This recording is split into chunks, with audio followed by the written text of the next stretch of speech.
అందరికీ నమస్కారం. ముందుగా బిగ్ టీవీ ప్రేక్షకులందరికీ దీపావళి శుభాకాంక్షలు. మరి దీపావళికి సంబంధించి ఎన్నో ప్రశ్నలకి సమాధానం చెప్పడానికి ఇప్పుడు మనతో పాటు ఆధ్యాత్మిక గురువులు, జ్యోతిష పండితులు సుభాష్ శర్మ గురువు గారు మనతో పాటు ఉన్నారు. వారితో మాట్లాడదాం. నమస్కారం గురుగారు. ముందుగా మీకు దివాళీ శుభాకాంక్షలు. చూస్తున్నటువంటి ప్రేక్షకులకి అలాగే మీకు బిగ్ టీవీ వాళ్ళందరికీ కూడా దీపావళి శుభాకాంక్షలు. గురుగారు, దీపావళి వచ్చిందంటేనే చిన్న పెద్ద తేడా లేకుండా అందరూ కూడా ఇంటిల్లి పాది జరుపుకునే పండగ అని చెప్పొచ్చు. బొమ్మల కొలువు కూడా పెట్టుకుంటూ ఉంటారు. మరి దీపావళికి సంబంధించి పురాణాల్లో ఎలాంటి కథలు ఉన్నాయి ఏంటండి? అసలు ఎందుకు జరుపుకుంటామంటే ఏం చెప్తారు? తప్పకుండా తెలియజేస్తానమ్మా. ముందుగా ప్రేక్షకులందరికీ శ్రీమాత్రే నమః, శ్రీ గురుభ్యో నమః. నమస్తే అస్తు మహామాయే శ్రీపీఠే సురపూజితే శంఖచక్రగదాహస్తే మహాలక్ష్మీ నమోస్తుతే. మనకు దీపావళి పండగ చారిత్రక ఆధార ప్రకారం గనక చూసుకున్నట్టయితే బాణాసురుడు అనేటటువంటి రాక్షసుడితో నరకాసురుడు స్నేహం చేయడం వల్ల ఏర్పడినటువంటి విధానమే దీపావళి పండగకు కారణమయ్యింది. ఎందుకు అనంటే గనక ఈ నరకాసురుడు అనేటటువంటి రాక్షసుడు ఎవరైతే ఉన్నారో ఈ యొక్క రాక్షసుడు విష్ణుమూర్తికి భూదేవికి జన్మించినటువంటి వాడు. అయితే విష్ణుమూర్తికి భూదేవికి జన్మించినటువంటి వాడు కావున నా కొడుకు ఎప్పుడైతే అంటే భూదేవి కోరుకుంటుందట, మనకు పుట్టినటువంటి బిడ్డ గొప్ప భగవంతుడు కావాలి కానీ ఈ రకంగా రాక్షసుడిలా మారతాడంటే విష్ణుమూర్తి భూదేవి సాయం సంధ్యవేళలో రమించడం వల్ల వాళ్ళకు ఒక రాక్షసుడు జన్మించాడు. ఆ రాక్షసుడి పేరే నరకాసురుడు అనేటటువంటి రాక్షసుడు. ఆ నరకాసురుడు అనే రాక్షసుడు జన్మించిన తర్వాత విష్ణుమూర్తి యొక్క తత్వం ఏంటి? రాక్షసత్వం పెరిగితే విష్ణుమూర్తి ఏదో ఒక అవతారం దాల్చి రాక్షసు సంహరిస్తాడు అని చెప్పి మనకు పురాణాలు చెప్పాయి. అప్పుడు భూదేవి ఏం చేసిందంటే నా బిడ్డ ఎప్పుడు కూడా మరణించకూడదు అని చెప్పేసి విష్ణుమూర్తి దగ్గర కోరుకుంటుందట. నా బిడ్డను మీరేమీ చెయ్యకూడదు అని చెప్పి వరం కోరుకుంటే, నా బిడ్డను నేను ఏమీ చెయ్యను, నీ కన్న తల్లి చేతిలోనే నీ బిడ్డ మరణిస్తాడు అని చెప్పేసి అన్నాడట. అయితే అప్పుడు ఆ యొక్క సత్యభామ ద్వాపర యుగంలో సత్యభామగా అవతరించి ఆ యొక్క నరకాసురుణ్ణి వధిస్తుంది. ఆ నరకాసురుని వధించిన తర్వాత ఇప్పుడు రాక్షస సంహారం జరిగిందంటే ప్రజలందరూ ఆనందంగా ఉంటారు. అంటే ఒక చెడు పైన మంచి విజయం సాధించినప్పుడు రాజ్యంలో ఉన్నటువంటి ప్రజలను అందరూ ఆనందంగా జరుపుకునేటటువంటి పండగనే మనం ఇప్పుడు పండగ అనేటటువంటి రూపంలో మనం చేసుకుంటున్నాం. కాబట్టి నరకాసురుని వధ జరిగింది కాబట్టి ఈ రోజున మనం దీపావళి చేసుకుంటాము. నరక చతుర్థి అంటే అమావాస్యకు ముందుగా ఉన్నటువంటి రోజున నరక వధ జరిగింది. నరక వధ జరిగిన తర్వాత మరి దీపావళి ఏంటి, స్నానాలు ఏంటి, ఇవన్నీ కూడా చాలామంది ఆలోచిస్తూ ఉంటారు. నరకాసురుడు చనిపోయిన తర్వాత ఎప్పుడైతే ఆ బాణం సంధించబడి తన యొక్క హృదయంలో కొచ్చుకుంటుందో ఆ రక్తం అంతా కూడా కృష్ణుడి పైన, సత్యభామ పైన, అక్కడ ఉన్నటువంటి ప్రజలందరి మీద కూడా ఆ యొక్క రక్తం పడడం వల్ల వాళ్ళు స్నానాలు ఆచరించేటటువంటి అభ్యంగ స్నానం ఆచరిస్తారు అని చెప్పేసి మనకు పురాణాలు చెప్తున్నాయి. అలాగే మనము కూడా శరీరం అంతా కూడా నువ్వుల నూనె పూసుకొని మనం ఆ రోజున స్నానం ఆచరించేటటువంటి పద్ధతి దీపావళికి ఉన్నటువంటి గొప్పనైనటువంటి విషయము. అలాగే మరొక కథ కూడా ఉంది. శ్రీరాముడు వనవాసం ముగించుకొని త్రేతాయుగంలో ఈ దీపావళి రోజునే ఈ యొక్క తన యొక్క రాజ్యానికి వచ్చినటువంటి విధంగా కూడా మనకు శాస్త్రం తెలియజేసినటువంటి అంశాలు ఉన్నాయి. అలాగే ఈ యొక్క అమావాస్య రోజునే ఇంద్రుడు తన యొక్క ఇంద్ర పదవిని సాధించాడు అనేటటువంటి విధానాలు కూడా మనకు శాస్త్రం తెలియజేసినటువంటి అంశాలు చాలా రకాలుగా ఉన్నాయి. అంటే దీపావళి పండగ వెనుక చారిత్రకమైనటువంటి ఆధారాలు, పురాణం ఇచ్చినటువంటి ఆధారాలు ఇవన్నీ కూడా మనకు సనాతన సాంప్రదాయ ప్రకారం ఇప్పటి వరకు మనం ఆచరిస్తూ ఉన్నాం. కాబట్టి ఈ యొక్క దీపావళి పండగ తెలుగులో చెప్పాలి అంటే దీన్ని కాంతుల పండగ అని చెప్తారు, వెలుతుల పండగ అని చెప్తుంటారు. ఎందుకు అనంటే నరకాసురుడు వధ జరిగిన తర్వాత ఈ యొక్క ప్రపంచం అంతా కూడా చీకటిమయంగా ఉండేటటువంటిది. ఇలా ఇంత చీకటి గాఢాంధకారంలో ఉంది కాబట్టి ప్రజలందరూ ఏం చేశారు అంటే తమ ఇంట్లో ఉన్నటువంటి దీపాలు వెలిగించి తమ ఇంటి ముందర వెలిగించడం ప్రారంభం చేశారు. ఆ దీపాల కాంతులు రాజ్యమంతా వెలిగించేసరికి ఎక్కడా కూడా చీకటి కనిపించలేదు. ఎక్కడా చీకటి అనేటటువంటి ప్రదేశమే కనిపించలేదు. కాబట్టి ఈ దీపావళి నుండి వెలుతురుల పండగ ప్రారంభమవుతుంది. ఇంకో విషయం, ఇంకో పురాణ ప్రకారము ఈ కాలంలో యమధర్మరాజు యొక్క కోరలు బయటకు వస్తాయి. యమధర్మరాజు కోరలు అంటే తమ యొక్క పళ్ళు అని అర్థం. ఆ కోరలు బయటకు రావడం వల్ల భూమి మీద అనేక రకములైనటువంటి మార్పులు, వాతావరణంలో మార్పులు జరుగుతాయి, జీవాలలో మార్పులు జరుగుతాయి, అలాగే ప్రకృతిలో ఎన్నో రకాలైనటువంటి మార్పులు జరుగుతాయి. ఈ మార్పులన్నిటికీ కారణమవుతుంది చలి విపరీతంగా వేసేటటువంటి కాలం ప్రారంభమవుతుంది. కాబట్టి ఆ చలికి మన యొక్క ఎముకలు కూడా బిగుసుకునేటటువంటి చలులు ఏర్పడతాయి. కాబట్టి ఈ కాలంలో చేసేటటువంటి దీపావళి పండుగ మీరు ఎప్పుడైనా గుర్తుపెట్టుకోండి, దీపావళి నుండే మనకు ఈ ధనత్రయోదశి నుండి దీపాలు వెలిగించడం ప్రారంభమవుతుంది. ఎప్పుడైనా కూడా మనకు కార్తీక మాసం వచ్చిందంటే దీపోత్సవం జరుపుకుంటూ ఉంటాము. కాబట్టి ఈ పండగ మనకు అమావాస్యకు 2 రోజుల ముందుగానే ప్రారంభమయ్యేటటువంటి గొప్పనైనటువంటి పండగ మనకు దీపావళి పండగ. అంటే చెడు మీద మంచి విజయం సాధించింది కాబట్టి ఈ రోజున పండగ చేసుకున్నాం. మీరు పండగ అన్నదానికి అర్థం ఏంటంటే పురాణాలలో, శాస్త్రాలలో చెడు మీద మంచి గెలిచినటువంటి ప్రతిదీ కూడా మనము పండగ ఒక సెలబ్రేషన్లా చేసుకునేటటువంటి విధానమే పండగ అని అర్థం తప్ప కొత్తగా పండగలంటూ ఏమీ ఉండవు. మన పూర్వీకులు, దేవతలు అందరూ మనకు అందించినటువంటి గొప్పనైనటువంటి విజయాలను ఈ రోజున మనం పండగగా చేసుకుంటాం. ఎగ్జాంపుల్ విజయదశమి, చెడు మీద, రాక్షసుల మీద అమ్మవారు యుద్ధం సాధించగల దాన్ని విజయదశమిగా జరుపుకుంటూ ఉన్నాం. ఇప్పుడు దీపావళి, ఆ యొక్క నరకాసుడు వధ జరిగింది, ప్రజలందరూ కూడా శాంతియుతంగా ఉన్నారు, ప్రజలందరికీ నరకపీడ తప్పింది. కాబట్టి ఈ రోజున చక్కగా దీపావళి పండగ చేసుకుంటాం. మీరు మనకు సంవత్సర కాలంలో వచ్చే ప్రతి పండగ కూడా దేవతలు ఎప్పుడూ కూడా ధర్మం వైపు నిలిచి ధర్మాన్ని నిలబెట్టి దుష్ట శిక్షణ, శిష్ట రక్షణ చేశారు. కాబట్టి ఈ రోజున మనం పండగ అనేది జరుపుకుంటున్నాము. అది కూడా మీరన్నట్టుగా చక్కగా ఆనందంగా స్నేహితుల మధ్య, బంధువుల మధ్య, అందరి మధ్య అనురాగం, ఆప్యాయతల మధ్య ఈ రోజున పండగ చేసుకుంటూ 10 మంది సంతోషంగా ఉన్నాము అంటే దానికి కారణము మనకు అందించినటువంటి వేదములు, శాస్త్రములు, పురాణములు, ఆ భగవంతుడు అని చెప్పుకోవచ్చు. గురుగారు, మరి దీపావళి పండగ 5 రోజులు అంటూ కూడా మనం మాట్లాడుకోవడం జరిగింది, కానీ చాలామంది 3 రోజులే జరుపుకుంటూ ఉంటారు. 5 రోజుల పండగ అసలు ఏ విధంగా వచ్చింది, ఏంటి గురుగారు? చాలా మంచి ప్రశ్న. చాలామందికి తెలియనటువంటి విషయం ఏమిటి అంటే కనుక, నేను దీపావళి ఒకే రోజున చేసుకుంటాను, మిగతావి నేను చేసుకోను అంటే కుదరదు. దీపావళి పండగ నీకు లక్ష్మీదేవి యొక్క కటాక్షం సంపూర్ణంగా కలగాలి అని అంటే తప్పకుండా 5 రోజులు చేసుకోవాలి. ఎందుకు 5 రోజులు చేసుకోవాలంటే ఈ 5 రోజుల పాటు లక్ష్మీదేవి ఆకాశ మార్గంలో సంచరించేటటువంటి సమయము. అలాగే ధనత్రయోదశి, మనం దీపావళి అమావాస్య వచ్చింది కాబట్టి ఇంటిని శుభ్రం చేసుకోకూడదు, అలాగే దేవతా పటాలను ముట్టుకోకూడదు, అలాగే దేన్ని శుభ్రపరచుకోకూడదు, అలాగే కడుక్కోకూడదు. కాబట్టి మనం ఏం చేస్తామంటే ధనత్రయోదశి రోజున ఇంటిని శుభ్రపరచుకోవాలి, ధనత్రయోదశి రోజున దేవతా పటాలన్నీ కూడా శుభ్రపరచుకోవాలి. పూజకు కావాల్సినటువంటి వస్తువులు ఏవైతే ఉన్నాయో అమావాస్య చతుర్దశి పనికిరాదు కాబట్టి ధనత్రయోదశి రోజునే మనం అన్నీ కూడా సమకూర్చుకొని దీపావళి రోజున అన్నీ కూడా సిద్ధం చేసుకోవడానికి ఏర్పడినటువంటి రోజే ధనత్రయోదశి. ఒకటి, దీనికి 3 పేర్లు ఉన్నాయి, ధనత్రయోదశి, అలాగే దంతేరసు, ధన్వంతరి, జయంతి. ఈ రకంగా 3 పేర్లతో పిలుచుకునేటటువంటిది ధనత్రయోదశి. అలాగే ఈ ధనత్రయోదశి రోజున చాలామందికి తెలియనటువంటి విషయం ఏమిటి అని అంటే, ధనత్రయోదశి రోజున ఎవరైతే కమలాత్మిక సహిత శ్రీ మహాలక్ష్మి యాగం చేసుకుంటారో ఆ లక్ష్మీదేవి యొక్క సంపూర్ణమైనటువంటి కటాక్షం కలుగుతూ ఉంటుంది. ధనత్రయోదశి రోజున ఈ రకంగా అన్నీ శుభ్రం చేసుకోవడానికి మన ఇంటిల్లిపాది, అలాగే మన ఇంట్లో ఉన్నటువంటి దుమ్ము ధూళి అన్నిటిని శుభ్రపరచుకొని ఇంటిని అంతటిని కూడా రంగులతో అలంకరణ చేసుకొని ఇల్లంతా దీపాలు వెలిగించుకోవాలి. ఈ ధనత్రయోదశి రోజున 13 దీపాలు వెలిగించాలి. అలాగే నరక చతుర్దశి రోజున 16 దీపాలు వెలిగించాలి. అలాగే ఈ యొక్క దీపావళి అమావాస్య రోజున 108 దీపాలు వెలిగించాలి. అలాగే బలిపాడ్యమి ఉంటుంది, అమావాస్య తెల్లవారి బలిపాడ్యమి, ఆ రోజున 2 దీపాలు వెలిగించాలి. బలిపాడ్యమి తెల్లారి భగినీ హస్త భోజనము అని పేరు. ఈ భగినీ హస్త భోజనము ఎవరైతే వినియోగించుకుంటారో యమధర్మరాజు నుండి, నరకం నుండి విధించబడేటటువంటి శిక్షలన్నీ కూడా తప్పించబడతాయి అనేటటువంటిది శాస్త్రం సమ్మతమైనటువంటి విషయం. ఇక్కడ 5 రోజుల పండగ అంటే మీకు ధనత్రయోదశి రోజున మీ ఇంటికి కావాల్సినటువంటి వస్తువులు, పూజకు కావాల్సినటువంటి వస్తువులు అన్నీ కూడా తెచ్చుకునేటటువంటి పండగ ధనత్రయోదశి. రెండవ రోజు నరక చతుర్దశి. ఇంటిని శుభ్రం చేసుకున్నారు, అన్నీ చేసుకున్నారు, మరి ఒంటిని కూడా శుభ్రం చేసుకోవాలి కదా. ఆ ఒంటిని శుభ్రం చేసుకునేటటువంటిది ఏమిటి? నరక చతుర్దశి. అలాగే ఈ 2 పూజకు కావాల్సిన వస్తువులు అయిపోయాయి, ఒంటిని శుభ్రం చేసేసుకున్నారు. మరి రెండవది ఏంటి? అన్నీ శుభ్రమైపోయాయి. తర్వాత భగవంతుడి యొక్క ఆరాధన.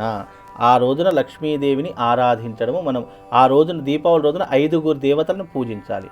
ఒకటి లక్ష్మీదేవి, గణపతి, అలాగే కుబేరుడు, అలాగే ఇంద్రుడు, అలాగే శ్రీమన్నారాయణుడు. ఈ 5 దేవతలను కూడా పూజిస్తే మనకు సంపూర్ణమైనటువంటి దీపావళి పండుగ చేసుకున్నట్టమ్మా. గురుగారు ఆ రోజు కూడా బొమ్మల కొలువును పెడుతూ ఉంటారు కదా గురుగారు? అవునమ్మా. అయితే బొమ్మల కొలువులు పెట్టడం అనేటటువంటిది వాళ్ళ ఆచారాన్ని బట్టి, వాళ్ళ సాంప్రదాయాన్ని బట్టి కొంతమంది బొమ్మల కొలువులు పెట్టుకుంటూ ఉంటారు. ఇది అందరూ పెట్టుకుంటారు అనేటటువంటి రూల్స్ ఏం లేదు.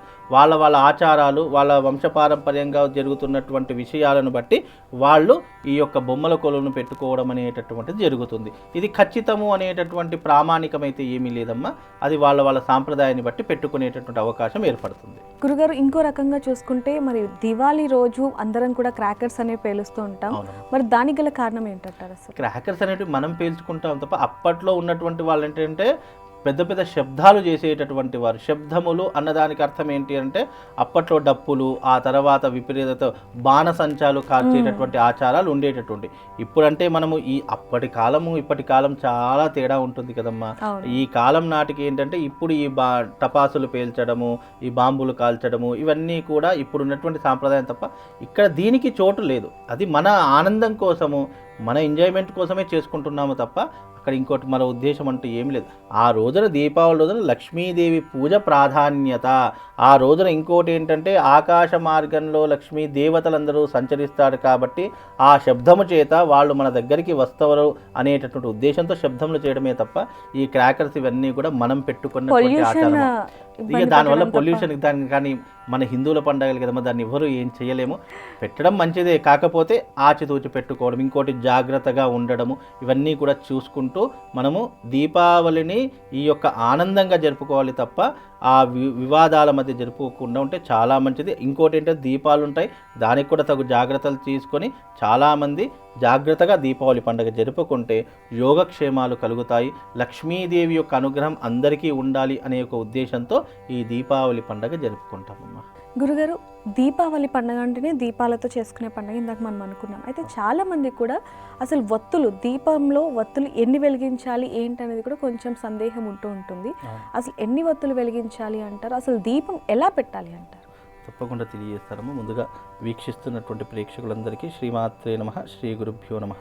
నమో దేవ్యై మహాదేవ్యై శివాయై సతతం నమః. నమ ప్రకృత్యై భద్రాయై నిహతాం ప్రణతాస్మిత. మనకు దీపావళి రోజున వెలిగించేటటువంటి పండగలు ఏవైతే ఉన్నాయో ఆ యొక్క దీపాలు వెలిగించేటటువంటి విధానాలు కూడా అదే రకంగా శాస్త్రం తెలియజేసినటువంటి అంశాలు చాలా రకాలుగా ఉన్నాయి. దీపం వెలిగించేటటువంటి వారు చాలామంది ప్లాస్టిక్ దీపాలలో కానీ క్యాండిల్స్ వెలిగించడం కానీ ఇలాంటివి చాలామంది తప్పులు చేస్తూ ఉంటారు. దీపము అన్నదానికి అర్థము ఏదైతే మట్టి ప్రమిదలలో వెలిగిస్తామో, లేదా మట్టి ప్రమిదలు కుదరలేదు కనీసం దీపములు అన్నదానికి అర్థము పిండి ప్రమిదలైనా సరే అలాంటి వాటిలోనే దీపాలు వెలిగించాలి తప్ప మనం మామూలుగా ప్లాస్టిక్ దీపాలు కావచ్చు, క్యాండిల్స్ కావచ్చు, ఇలాంటివి వెలిగించకూడదు అని శాస్త్రము. ఈ మధ్యకాలంలో దీపాలు ఎందుకులే వెలిగించడము అని చెప్పేసి చాలామంది ఆ లైట్ల కాంతుల్లో ఉన్నటువంటి దీపాలు, రెడీమేడ్ దీపాలు పెట్టేస్తున్నారు తప్ప అసలు దీపాలే వెలిగించట్లేదు. అంత బద్ధకం అయిపోయింది. దీపాలు తప్పకుండా దీపావళి రోజున 108 దీపాలు వెలిగించవలసినదే. అలా 108 దీపాలు వెలిగించాలి తప్పకుండా. మన ఇంటి పరిసర ప్రాంతాల్లో, మన ఇంట్లో కానీ వ్యాపార స్థలములో కానీ 108 దీపాలు ఉండాలి. అలా వెలిగించకపోతే దీపావళి అంటే వెలుతురుల పండగ కాదు అని అర్థం. నువ్వు ఎన్ని రకాలుగా చేసినా నీకు భగవంతుడు అనేటటువంటి వాడు అనుగ్రహాన్ని కల్పించడు. కాబట్టి 108 దీపాలు ఆ దీపాలు కూడా మట్టి ప్రమిదలు కావచ్చు, లేదా పిండి ప్రమిదలు కావచ్చు, ఇలాంటి వాటిలోని దీపాలు వెలిగించాలి తప్ప నువ్వు ఇతరితర ప్లాస్టిక్లో దీపాలు వెలిగిస్తాను, లేదా 108 క్యాండిల్స్ పెట్టేస్తాను, ఇక నాకు శ్రమ తగ్గాలి అని చెప్పేసి వేరే ఇతర దీపాలు పెట్టేస్తాను అంటే కుదరదు. దగ్గరుండి 108 దీపాలకు చక్కగా నూనె వేసి వత్తులు వేసి చక్కగా అవి తూర్పు వైపు వెలిగేటట్టుగా ఉండాలి.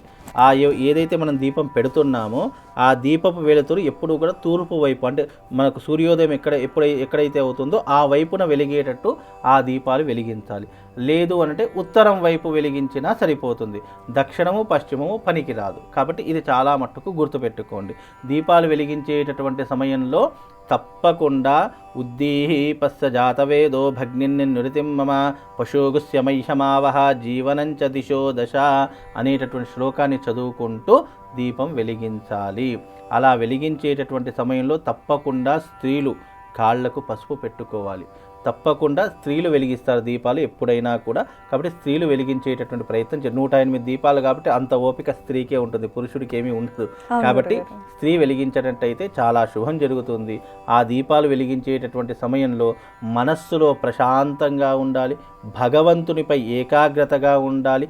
ఆ వెలిగించేటటువంటి సమయము ఆ లక్ష్మీదేవి యొక్క అనుగ్రహాన్ని పొందడానికి వెలిగించాలి అని చెప్పి మనసులో భావన చేసుకుంటూ ఆ దీపాలు అనేటటువంటి వెలిగించుకోవాలమ్మా. గురుగారు, దీపావళి రోజు దీపాలు వెలిగించేటప్పుడు కావచ్చు, లేకపోతే పండగ రోజు కావచ్చు, అసలు ఆడవాళ్ళు చేయకూడని పనులు ఏంటంటే చాలామంది కూడా అంగరంగ వైభవంగా జరుపుకుంటారు, కానీ చిన్న చిన్న పొరపాట్ల వల్ల ఎన్నో తప్పులని కూడబెట్టుకుంటూ ఉంటారని చెప్పచ్చు. మరి ఎలాంటి తప్పులు చేయకూడదు అంటారు? నేను పండగ రోజున, ఈ పండగని కాదు ఏ పండగ అయిన రోజున వ్రతంలో కానీ పూజలో కానీ కూర్చున్నప్పుడు కొన్ని తప్పులు చేయకూడదు అని చెప్తుంటాను. అది ఈ దీపావళి రోజే కాదు, ప్రతి పండగకు కూడా అది వర్తిస్తుంది. ముఖ్యంగా ఎవరైతే దీపావళి పండగ చేసుకుంటూ పూజలో కూర్చుంటున్నారో వాళ్ళు తప్పకుండా సాంప్రదాయమైనటువంటి దుస్తులు ధరించాలి. ఆడవాళ్ళు తప్పకుండా పంచమాంగళ్యాలు ధరించాలి. చేతికి ఎంత బంగారం వేసుకున్నా మట్టి గాజులు వేసుకోకపోతే నీకు సౌమంగళ్యానికి అర్థం లేదు. మట్టి గాజులు వేసుకోవాలి, కాళ్లకు పసుపు పెట్టుకోవాలి, నుదుటన కుంకుమ ధరించాలి, మెడలో మంగళసూత్రం ధరించాలి. అలాగే తప్పకుండా ఇక్కడ ఇది గజస్థానము అని అంటారు, ఆడపిల్లలు తప్పకుండా ఈ గజస్థానంలో కుంకుమ ధరిస్తూ ఉండాలి. ఇవి పంచమంగళ్యాలకు కారణమవుతూ ఉంటుంది. అలాగే పూజలో కూర్చుండేటప్పుడు ఎప్పుడైనా గుర్తుపెట్టుకోండి, గట్టిగా అరవడాలు కావచ్చు, కోపంకి రావడం కావచ్చు, లేదా ఇతరుల మీద అరవడం కావచ్చు, ఇలాంటివి పూర్తిగా మానేసుకునే ప్రయత్నం చేయాలి. పూజలో కూర్చున్నప్పుడు నీ మనస్సు ప్రశాంతంగా ఉండాలి. ఎన్ని ఆలోచనలు వచ్చినా, ఎంత కోపం వచ్చినా తగ్గించుకునే ప్రయత్నం చేయాలి. నువ్వు పూజలో కూర్చున్నావంటే నీ ధ్యానము, నీ ఏకాగ్రత, నీ చిత్తశుద్ధి అంతా భగవంతుడిపై లీనమై ఉండాలి. అలాగే ఇంకొకటి విషయం ఏమిటి అంటే, ఈ మధ్యకాల దీపావళి వచ్చింది అంటే చాలామంది డబ్బుల కట్టలను పెట్టి పూజిస్తూ ఉంటారు. అది చాలా మట్టుకు రాంగ్. అలా చెయ్యకూడదు, అది నిషిద్ధము.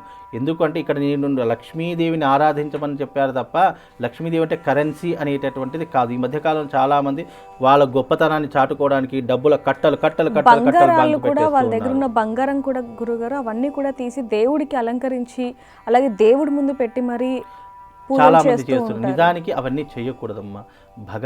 అమ్మవారికి అలంకరణ అవసరం లేదు, భక్తి కావాలి.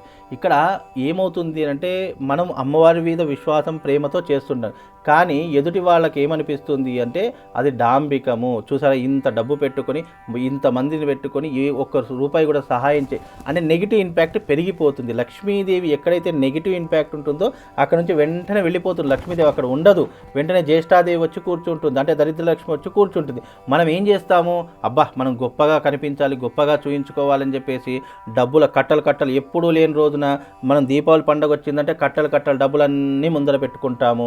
అలాగే మన మెడలో ఉన్నట్టు మనం వేసుకునే బంగారం అంతా అక్కడ ముందర పెట్టేస్తూ ఉంటాము. ఇక దాన్ని మనం పూజ చేస్తూ ఉంటాము. ఎదుటి వాళ్ళ యొక్క దృష్టి ఎక్కడ ఉంటుంది, భగవంతుని మీద కాదు, ఆ డబ్బుల కట్టల మీద, ఆ బంగారం మీద మన దృష్టి అంతా అక్కడే ఉంటుంది. అబ్బా అని అనేస్తూ ఉంటారు. ఇక అబ్బా అన్నాడు అనుకోండి, వాడికి దెబ్బ పడినట్టే, ఇక వేరే ఏం లేదు. అందుకే ఎప్పుడైనా ఇంకోటి, దీపావళి పండగ లక్ష్మీదేవి పూజ అంటే గోప్యమైనటువంటి పూజ, అంటే మనము రహస్యంగా చేసుకునేటటువంటి పూజ అని అర్థము. ఎందుకంటే లక్ష్మీదేవి చంచలమైనటువంటిది, ఎప్పుడు ఒక దగ్గర స్థిరంగా ఉంటుంది మనము అని అనుకోవడానికి ఆస్కారం ఉండదు. కాబట్టి లక్ష్మీదేవి ఎక్కడ ఉంటుంది, సంతోషము, ఆనందము, ఐశ్వర్యము ఇవన్నీ ఉన్న చోట ఉంటుంది. ఎప్పుడైతే నరుడి యొక్క దృష్టి దాని మీద పడుతుందో వెంటనే లక్ష్మీదేవి అక్కడ నుంచి వెళ్ళిపోతుంది. ఇది చిన్న లాజిక్. ఎవరైనా మన దగ్గర డబ్బులు ఉన్నాయని చూసారనుకోండి, ఏమవుతుంది, ఈర్ష్య, అసూయ, ద్వేషం ఆటోమేటిక్గా పెరిగిపోతుంది.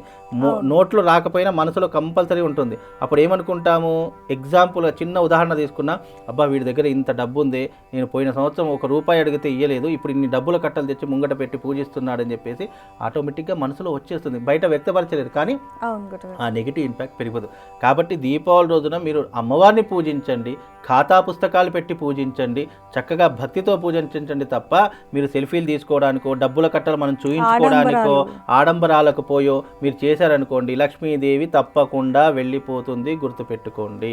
కాబట్టి ఇలాంటి తప్పులు చేయకూడదమ్మా. గురుగారు, బొమ్మల కొలువు కూడా చాలా మంది ఎన్నో ఏళ్ళ నుంచి పెట్టుకుంటూ ఉంటారు, ఆడపిల్లలు ఉన్న వాళ్ళు. అయితే చాలా మంది కూడా అంటే వాళ్ళకి పీరియడ్స్ ఇష్యూనో లేకపోతే ఇంట్లో ఎవరైనా మరణించిన వాళ్ళు ఒక సంవత్సరం చేయకుండా మరొక సంవత్సరం చేయొచ్చా అంటే ఏం చెప్తారు? తప్పకుండా ఇప్పుడు మనకు ఇబ్బందికరంగా ఉన్నప్పుడు, మనకు కుదరనప్పుడు తప్పకుండా వచ్చే సంవత్సరం చేసుకోవచ్చు. బొమ్మల కొలువు అనేటటువంటి వాళ్ళు సంతోషంగా పెట్టుకునేటటువంటిదే తప్ప దీనికి సనాతన దృక్పథం అనేటటువంటిది ఏమీ ఉండదు. వాళ్ళ యొక్క సంతోషం కొరకు, పిల్లలు ఉన్నటువంటి వారు వంశ అభివృద్ధి కొరకు చేసుకునేటటువంటిది బొమ్మల కొలువు. కాబట్టి ఆ బొమ్మల కొలువుని ఈ సంవత్సరం కుదరలేదు, మనకు అవకాశం రాలేదంటే కనీసం నెక్స్ట్ ఇయర్ అయినా చేసుకునేటటువంటి అవకాశం ఉంటుంది. లేదా కార్తీక మాసంలో ఏదో ఒక రోజున కూడా మనం బొమ్మల కొలువు చేసుకోవచ్చు. దీపావళి రోజునే చేసుకోవాలి, అదే రోజున చేసుకోవాలనేటటువంటి ఏం లేదు. మనం కార్తీక మాసంలో ఏదో ఒక రోజు కూడా చేసుకోవడానికి అవకాశం ఉంటుందమ్మా. గురుగారు, బొమ్మల కొలువు రోజు అమ్మవారిని ఏ విధంగా పూజించాలి అంటారు? అందులో కూడా చాలా మట్టుకు బొమ్మల కొలువు అనేది స్టెప్స్ వైజ్ పెడుతూ ఉంటారు, దాంట్లో చేసే పొరపాట్లు కూడా చాలా వరకు ఉంటాయి. అవి ఏంటండి? ఇక్కడ మనకు బొమ్మల కొలువు అనేటటువంటిది మనకు ఒక దృశ్యంగా కనిపించడానికి స్టెప్ బై స్టెప్ వాళ్ళ దగ్గర ఉన్నటువంటివన్నీ పెట్టేస్తూ ఉంటారు. ఆ పెట్టేటటువంటి సమయంలో ముఖ్యంగా నెగిటివ్ ఇంపాక్ట్ అయ్యేటటువంటి ఏ విధమైనటువంటి బొమ్మలు దాంట్లో పెట్టకూడదు. అంటే మనము దేవతలకు సంబంధించినటువంటి వాహనాలు, దేవతలకు సంబంధించినటువంటి మూర్తులు ఇవి మాత్రమే పెట్టాలి తప్ప అనవసరమైనటువంటి అదే ఇది పెడితే చాలా అందంగా కనిపిస్తుంది అనే దాని గురించి పెట్టకూడదు అని శాస్త్రము. ఇంకోటి, ఆ బొమ్మల కొలువులో పెట్టేటటువంటి సమయంలో ముఖ్యంగా ఆరాధించేటటువంటిది లక్ష్మీదేవిని ఆరాధన చేసుకొని ఇంటి ఐశ్వర్యాన్ని, ఇంటి సంతాన వృద్ధిని పెంచుకోవాలే తప్ప ఇతర విషయాలు ఆలోచించకుండా దాన్ని భక్తి శ్రద్ధలతో చేసుకోవాలి. బొమ్మల కొలువు అనేటటువంటిది వాళ్ళ యొక్క సాంప్రదాయం. ఎందుకంటే అందరి సాంప్రదాయం ఒకే రకంగా ఉండదు. ఒక్కొక్కల ఆచార వ్యవహారాదులు, వంశపారంపర్యంగా వచ్చేటటువంటి వ్యవహారాదులు ఎవరికి వాళ్ళే ఉంటాయి. కాబట్టి వాళ్ళ తరహాలో వాళ్ళు ఏ రకంగా చేసుకున్నా దానికి చక్కనైనటువంటి శుభప్రదం కలుగుతుందమ్మా. గురుగారు, దీపావళికి సంబంధించి ఎన్నో ప్రశ్నలకి మాకు చాలా చక్కగా వివరించారు సమాధానాలు. ధన్యవాదాలు. శ్రీమాత.